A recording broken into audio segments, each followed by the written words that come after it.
কেন ডক্টর মোহাম্মদ ইউনূসকে ৬ মাস লেগে গেল আয়নাঘর পরিদর্শন করতে যেতে?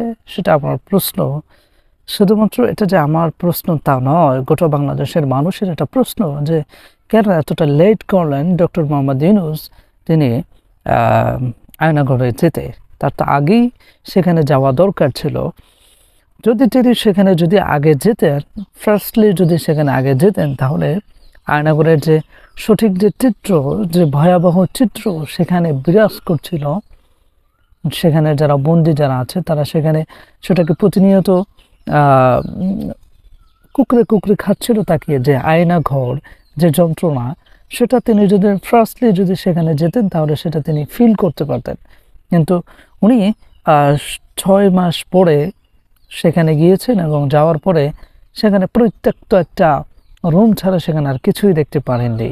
এবং সেখানে দেখেছি যে বিভিন্ন কারুকাজ করা হয়েছে, সেখানে নতুন করে সেখানে সাজানো হয়েছে। মনে হয় সেটা কোনো আয়নাঘর নয়, মনে হয়েছে সেটা মনে হয় সাধারণত কোনো একটা ঘর যেখানে মানুষ বসবাস করতে পারে, সেটা আমাদের কাছে মনে হয়েছে। কিন্তু যারা সেখানে ছিল তারা বলেছে যে আসলে সেটার অনেক কিছু পরিবর্তন করেছে ডিজিএফআই। আর এই ডিজিএফআইকে কারা লিড দিচ্ছে? বাংলাদেশ সেনাবাহিনী তাদেরকে লিড দিচ্ছে। এই ওয়াকারুজ্জামান যে বাহিনী আছে তারা কিন্তু তাদেরকে লিড দিচ্ছে। এবং তারা সেখানে কি পরিমাণে তাণ্ডব চালিয়েছে, সেখানে যা কিছু ছিল সবগুলোকে তারা সরিয়ে ফেলেছে।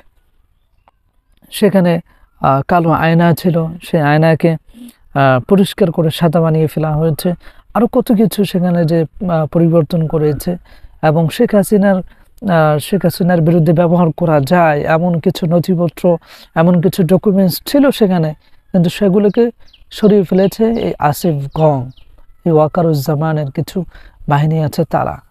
আমার প্রশ্ন, সে গুরুত্বপূর্ণ নথিগুলো, গুরুত্বপূর্ণ ডকুমেন্টসগুলো কোথায়? কে এই আয়নাঘরকে পরিবর্তন করেছে? কে এই আয়নাঘরের যে পুরাতন যে অবকাঠামো ছিল সেটাকে পরিবর্তন করেছে? সেটা খুঁজে বের করতে হবে। সেটা যদি খুঁজে বের করা না যায়, আমি মনে করি এটা বর্তমান ডিজিএফআই আছে তাদের দোষ, বাংলাদেশ সেনাবাহিনী আছে তাদের দোষ, এবং ডক্টর মোহাম্মদ ইউনূসের পরে যিনি সবচেয়ে বড় ক্ষমতাধর ব্যক্তি ডক্টর আসিফ নজরুল, ওনার দোষ। কেন ডক্টর মোহাম্মদ ইউনূসকে সেখানে নিয়ে যেতে ৬ মাস সময় করলো? এবং যখন সেখানে এতটা পরিবর্তন করে ফেলেছে, এবং সেখানে গিয়ে ডক্টর মোহাম্মদ ইউনূস তিনি কিন্তু আসল তেমন চিত্রটা পান নাই, কারণ সেটাকে শেখ হাসিনা যাওয়ার পরে পরিবর্তন করে ফেলা হয়েছে। এবং পরিবর্তিত যে রূপ, পরিবর্তিত যে অংশটা, যে চেঞ্জিং যে স্টেটটা, সেটা কিন্তু সেখানে দেখানো হয়েছে। এবং এটা আমি মনে করি যে বাংলাদেশের যারা উচ্চপদস্থ কর্মকর্তা আছেন তাদের এটা সীমাবদ্ধতার জায়গা।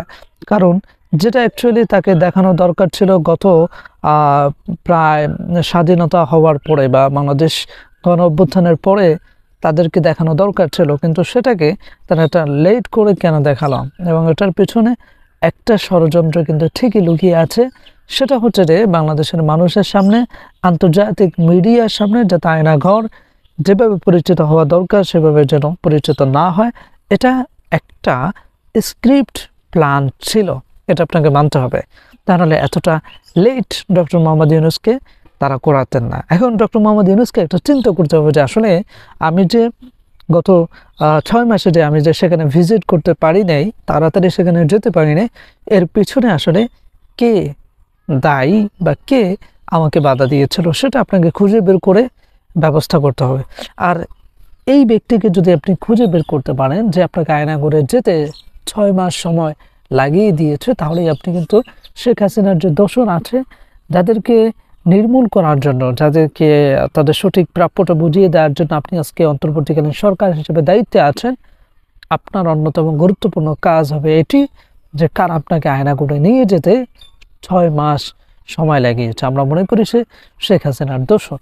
এবং সবচেয়ে টাফ যে বিষয়টা সেটি হচ্ছে যে সেখানে কে বা কারা এই আয়নাঘরকে পরিবর্তিত রূপ দিল, কে আগের অবকাঠামো রাখেনি, সেটা কিন্তু খুঁজে বের করে ব্যবস্থা নিতে হবে। সো আমি মনে করি যে যদি এই আয়নাগরের যে অপরিবর্তিত যে রূপ ছিল সেটাকে যদি দেখানো যেত আন্তর্জাতিক মিডিয়ার সামনে, তাহলে সেক্ষেত্রে এটা একটা বাংলাদেশের গুরুত্বপূর্ণ একটা ইতিহাস হয়ে থাকতো জালিমের জুলুমখানা হিসেবে। কিন্তু সেটা আসলে কোনোভাবেই তারা রাখতে দেয়নি, সেটা পরিবর্তন করে ফেলেছে। এটা দুঃখজনক বিষয়। সো আমি মনে করি কে বা কারা আপনাকে আয়নাগরে যেতে 6 মাস লেট করলো তাদেরকে খুঁজে বের করে শাস্তির আয়তায় নিয়ে আসুন। So okay, that's it. Thanks for watching this video and see you in the next video. Allah Hafiz.